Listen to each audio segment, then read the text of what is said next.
Do not try and bend the spoon. That's impossible. Instead, only try to realize the truth. What truth? There is no spoon. There is no spoon? Then you'll see that it is not the spoon that bends, it is only yourself. El mayor misterio es la experiencia. Cuando la conciencia es libre, cuando la sensibilidad es óptima, somos lo que el universo es. En última instancia, todo es manifestación de la estructura cerebral, la que a su vez es un modelo de todo el universo. Cuando vemos, nos vemos a nosotros mismos. En el cristianismo y las doctrinas orientales, portentos como la levitación o la alteración de la materia no son una fantasía imposible para el ser humano.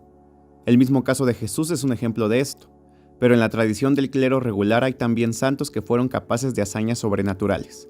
Místicos católicos como Santa Teresa de Jesús o San Juan de la Cruz son ejemplos populares de religiosos capaces de entablar un contacto con Dios o lo divino, pero ni el éxtasis de Santa Teresa o la noche oscura de San Juan de la Cruz superan el caso de San José de Cupertino. Cupertino era un fraile napolitano de quien se cuenta, no solo fue capaz de experimentar diversas experiencias místicas, sino que una vez que entraba en éxtasis, era capaz de volar. El éxtasis católico guarda una estrecha similitud con lo que en el budismo se conoce como nirvana, el estado en que la conciencia se unifica con el todo sin apegos ni turbialidades mundanas. El mismo Buda no consideraba el nirvana como el estado final de la conciencia, sino que era sucedido por estados cada vez más elevados y complejos. La conciencia de unidad no es el final del laberinto, es apenas el principio. En la tradición tibetana, uno de los maestros más importantes de la escuela Mahamudra es Milarepa. De este monje y poeta que tuvo existencia en el siglo XI, se dice que era capaz de desmaterializar su cuerpo y traspasar objetos sólidos, y al igual que José de Cupertino, Milarepa era poseedor de la facultad de la levitación. En tiempos más recientes, la meditación trascendental, que tuvo un auge importante en los años 60, consideraba que tanto el pensamiento como la materia eran dependientes de una matriz fundamental y mediante la práctica de la meditación, el meditador trascendental podía ser capaz de ponerse en contacto con esta matriz. Al ser el origen de todo, la matriz fundamental es el estado más puro del universo, y en ella distorsiones como la gravedad no existen. Por lo que si el meditador es capaz de conectarse con ella en su estado más elevado, podría dejar de ser dependiente de la fuerza gravitacional y levitar. La lista de doctrinas, ciencias antiguas y religiones que consideran factible la posibilidad de alterar la materia y sus leyes es larga. ¿Pero qué pasa con la ciencia? ¿Hay alguna teoría seria que se haya centrado en explicar estas posibles capacidades sobrehumanas?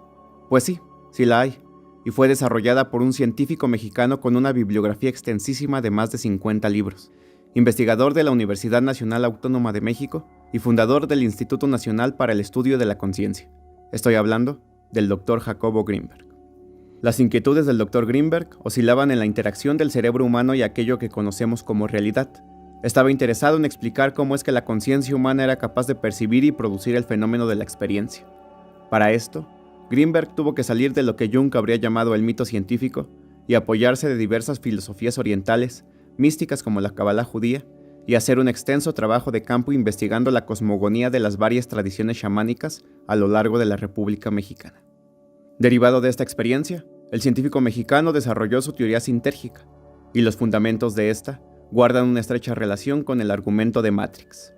Una vez que Neo acepta su naturaleza de elegido, empieza a alterar la Matrix a su merced, pero para esto, primero debe lograr verla tal cual es, sin filtros ni ilusiones.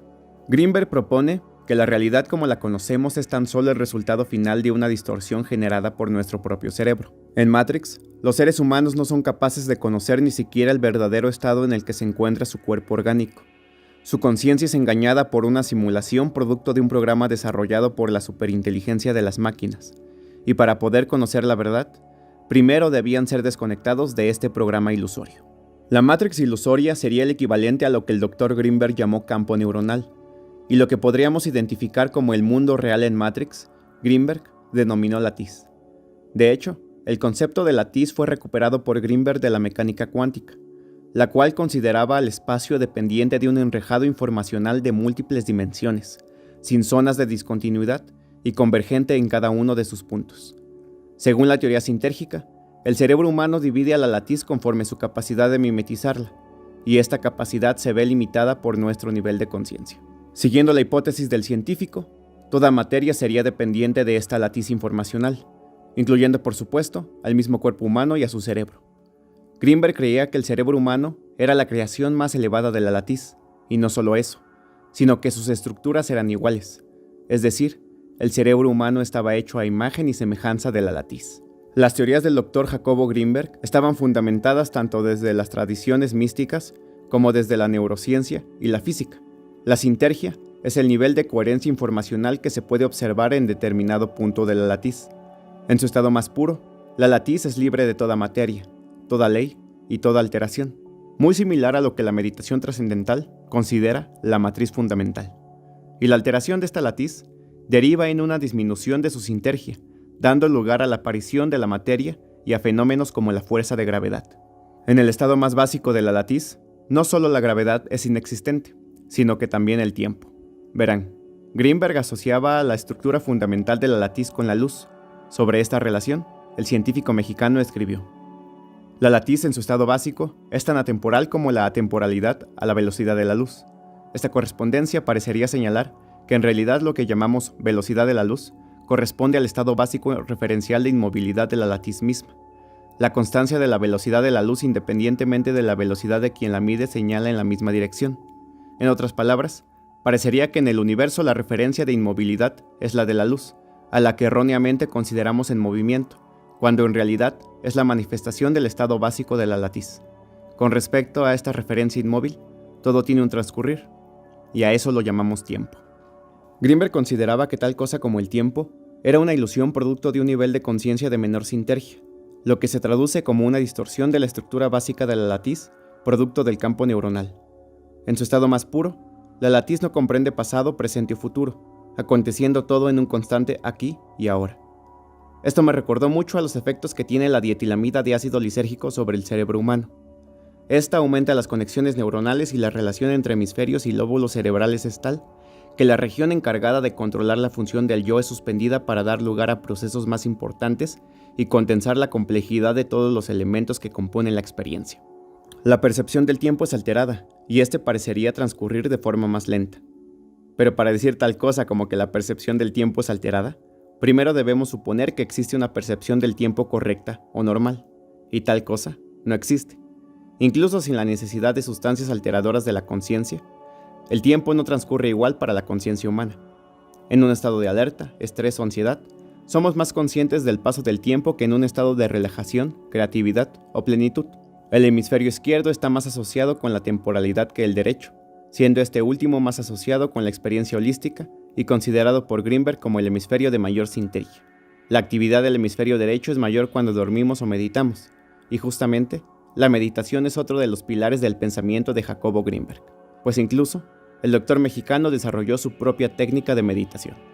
En el video pasado, que si no has visto el enlace estará apareciendo ahora, analizamos las similitudes que tenían los personajes de Neo, Cristo y Buda, siendo estos tres representaciones de un mismo arquetipo: el sí mismo, el uno, la unidad, el que unifica. ¿Y quién es el que unifica? El que observa. El Vipassana es una de las técnicas más populares de meditación budista. Se centra en un primer nivel, en observar el proceso respiratorio y poco a poco integrar otros elementos de la experiencia tales como las sensaciones corporales o los procesos mentales.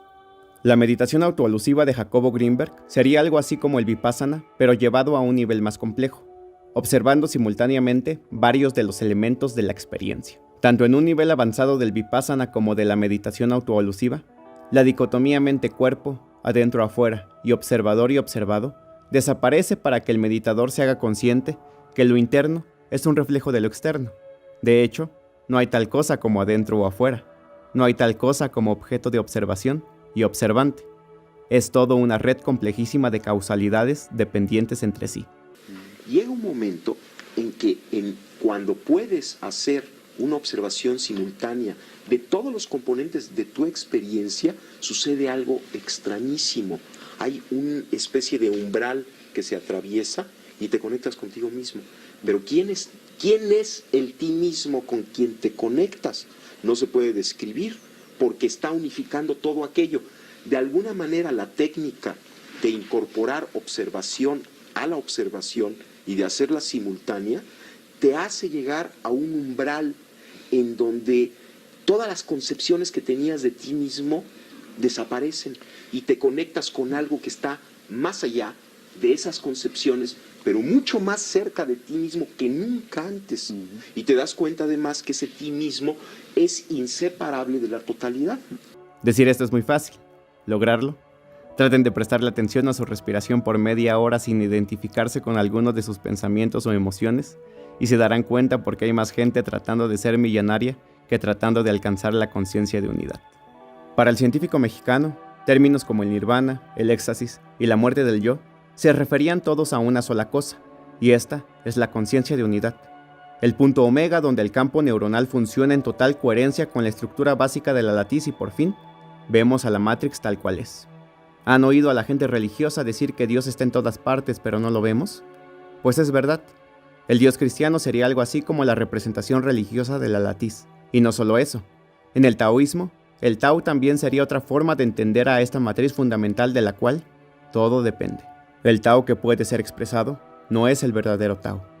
Sin nombre es el principio del universo y con nombre es la madre de todas las cosas. Desde el no ser comprendemos su esencia y desde el ser solo vemos su apariencia. El sabio de la antigüedad, Hermes Trismegisto, de quien sus enseñanzas se deriva el hermetismo y la alquimia, le habría llamado a la latiz de Grimberg gran mente. Este sabio egipcio, sincretismo de Tot y Hermes producto de la ocupación romana de Egipto, fue considerado por muchos religiosos renacentistas como un profeta más del cristianismo. Uno de ellos fue Giovanni Pico della Mirandola, quien refiriéndose a la relación entre el ser humano y la deidad absoluta, escribió: estableció por lo tanto el óptimo artífice, que a aquel a quien no podía dotar de nada propio, le fuese común todo cuanto le había sido dado separadamente a los otros. Tomó por consiguiente al hombre que así fue construido, obra de naturaleza indefinida, y habiéndolo puesto en el centro del mundo, le habló de esta manera: oh Adán, no te he dado ni un lugar determinado, ni un aspecto propio, ni una prerrogativa peculiar con el fin de que poseas el lugar, el aspecto y la prerrogativa que conscientemente elijas y que de acuerdo con tu intención obtengas y conserves. La naturaleza definida de los otros seres está constreñida por las precisas leyes por mí prescritas. Tú, en cambio, no constreñido por estrechez alguna, te la determinarás según el arbitrio a cuyo poder te he consignado. Las bestias en el momento mismo en que nacen, sacan consigo del vientre materno, como dice Lucilio, todo lo que tendrán después. Los espíritus superiores, desde un principio o poco después, fueron lo que serán eternamente. Al hombre, desde su nacimiento, el Padre le confirió gérmenes de toda especie y gérmenes de toda vida. Y según como cada hombre los haya cultivado, madurarán en él y le darán sus frutos. Y si fueran vegetales, será planta. Si sensibles, será bestia. Si racionales, se elevará animal celeste. Si intelectuales, será ángel o hijo de Dios. Y si no contento con la suerte de ninguna criatura, se repliega en el centro de su unidad, transformando en un espíritu a solas con Dios en la solitaria oscuridad del Padre, él, que fue colocado sobre todas las cosas, la sobrepujará a todas. Pico della Mirandola consideraba que Dios le había otorgado al ser humano el libre albedrío para decidir por él mismo su naturaleza. Podía dejarse llevar por el infierno de sus pasiones, sus impulsos y sus deseos más mundanos, o en cambio, aceptar y dominar a la bestia para reencarnar en la forma más elevada posible. Bajo esta perspectiva, la conciencia del ser humano es capaz de fundirse en una sola con su creador, y el ser humano es potencialmente un ser divino que puede superar los lastres de la carne y reivindicar su lugar como parte de la conciencia de unidad. Pero a diferencia de las bestias, las plantas y los objetos inanimados, quienes forman parte de la creación pero no son conscientes de esto, el ser humano está bendecido con la conciencia de pertenecer a un organismo superior a él que todo lo comprende. Sobre esto, el doctor Jacobo Grimberg escribió: se antoja pensar que el hombre decidió voluntariamente perder el paraíso de la unidad inconsciente con la latiz para ganar el paraíso de la unidad consciente con la misma latiz. En esta pérdida y ganancia, Dios actuó como cómplice por su deseo de ser acompañado por alguien de su misma osadía y altura. A diferencia de la religión que considera al ser humano como dependiente del destino inamovible que la deidad le tiene deparado, o el pensamiento objetivista, que tiene una opinión positiva del egoísmo y mira al humano y su individualidad por encima de todas las cosas? Tanto Pico de la Mirandola como Greenberg estaban de acuerdo en que así como una célula forma parte de un tejido más grande, así como los hongos están conectados por el micelio subterráneo, las neuronas forman al cerebro y los árboles al bosque. El ser humano era parte de Dios, o la latiz, y el verdadero sentido de la vida se encontraba en hacerse uno con la unidad y entender que dejándote llevar por el absoluto cauce infinito del Tao, podías llegar a ser tu verdadero yo. Esto se traduciría en la ausencia de distorsiones del campo neuronal sobre la latiz y en Matrix. Esto sucede cuando Neo acepta su verdadera identidad como el unificador y Mesías que pondrá fin al oscurantismo de las ilusiones creadas por las máquinas. ¿Pero acaso la conciencia de unidad es el último peldaño al que la conciencia puede llegar? Buda no consideraba al nirvana como el último nivel, y Greenberg tenía una opinión muy similar a esta.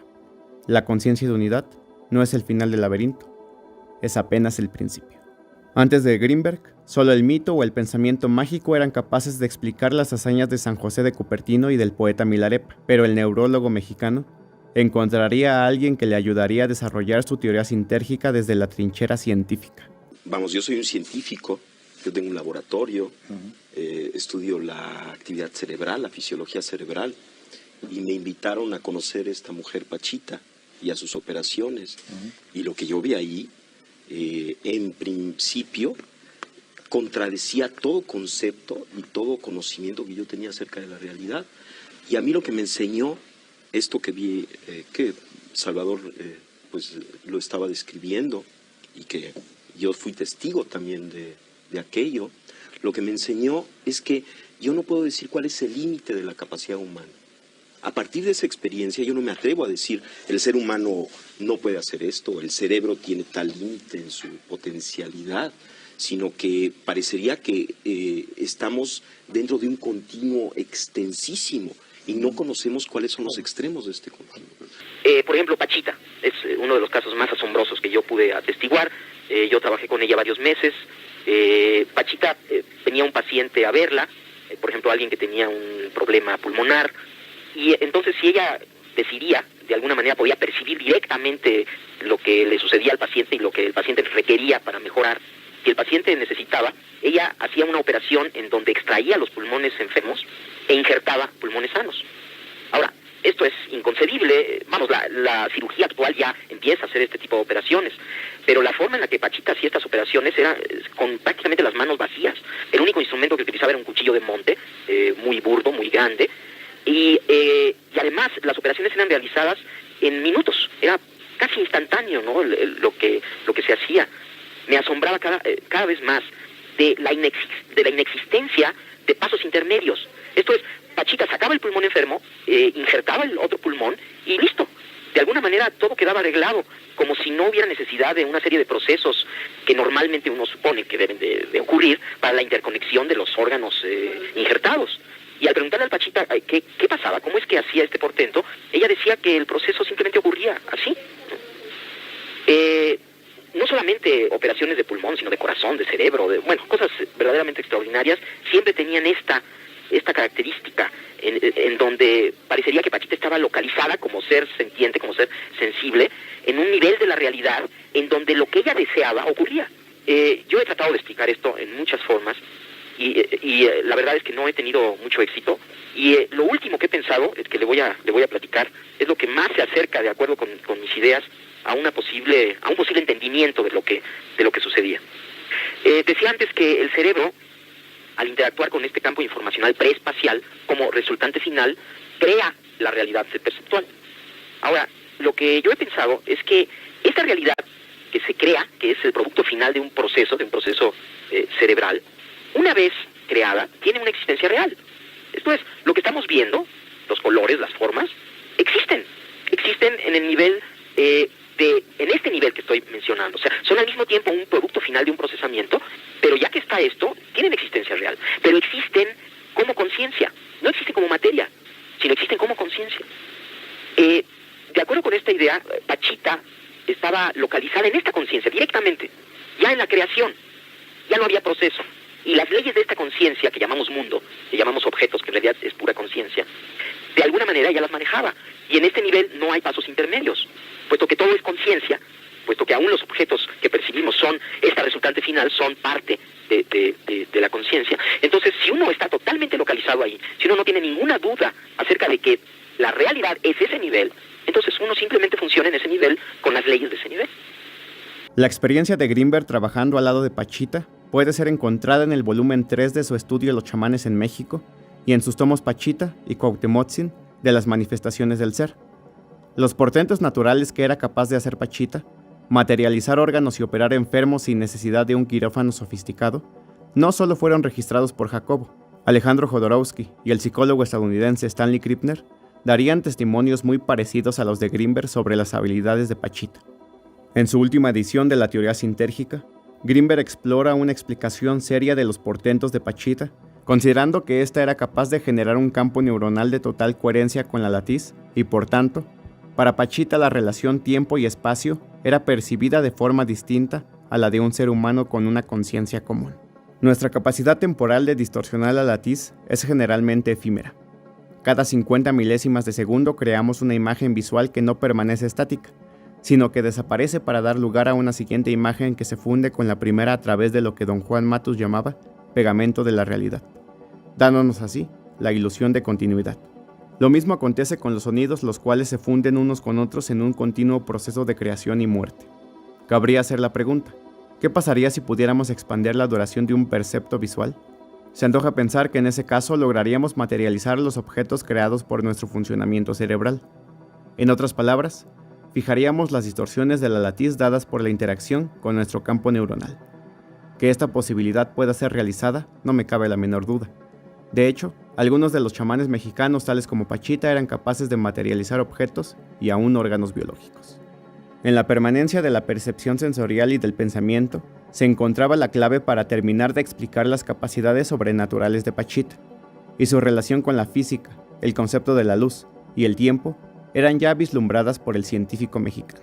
De hecho, la paradoja Einstein-Podolsky-Rosen, que fue comprobada en 1982 por el físico Alain Aspect, le ayudó a Jacobo Grinberg a desarrollar su teoría del potencial transferido.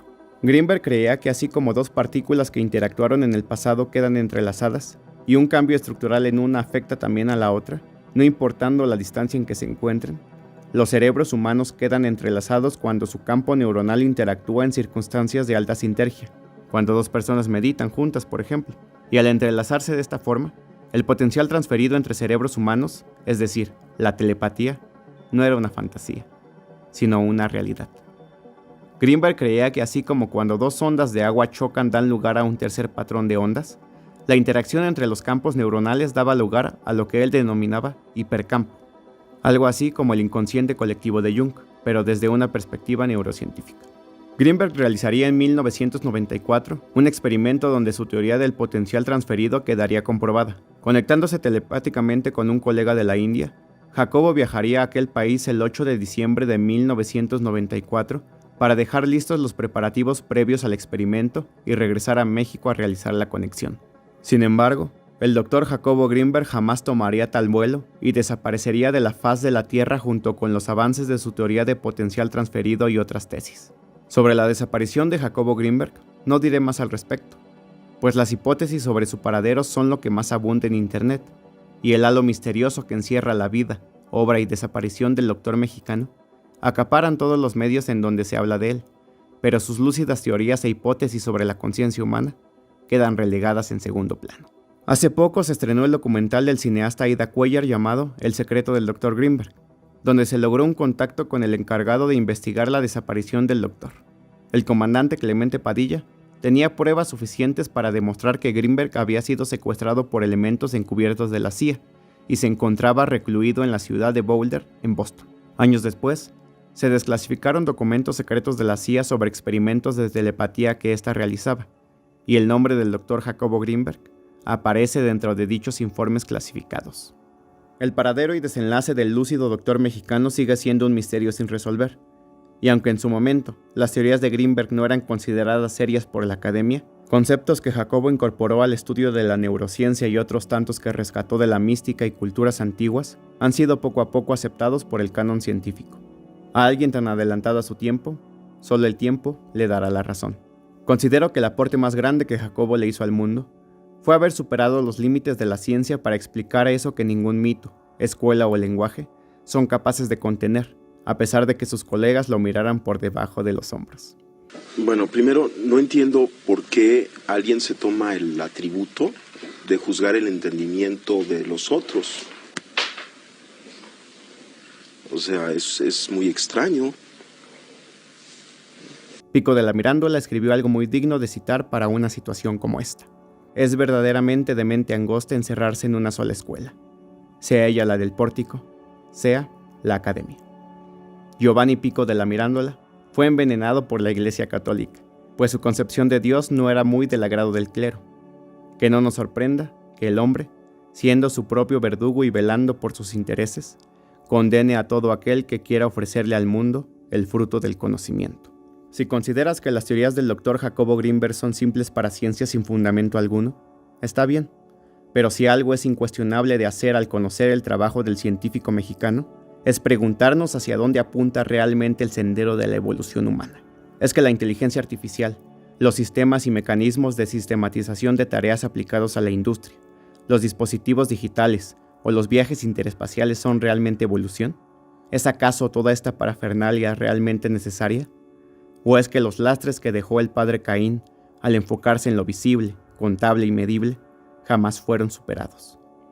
Tal vez llevamos años mirando hacia el lado equivocado y hemos renunciado al potencial infinito de nuestra inteligencia por unas cuantas monedas de oro. Tal vez todo este tiempo hemos buscado la respuesta en el lugar equivocado. Como diría nuestro amigo del video pasado, quien mira afuera, sueña. Quien mira adentro, despierta. Si te gustó este video, no olvides darle me gusta y comentarme tu opinión. Si quieres ver más contenido como este, te recomiendo te suscribas al canal y actives la campana de notificaciones. Pero sobre todo, te pediría que compartas este video con tus amigos o en tus redes sociales y así ayudes a que cada vez más seres humanos se encuentren en la noble tarea de ver la Matrix tal cual es. Hasta la próxima.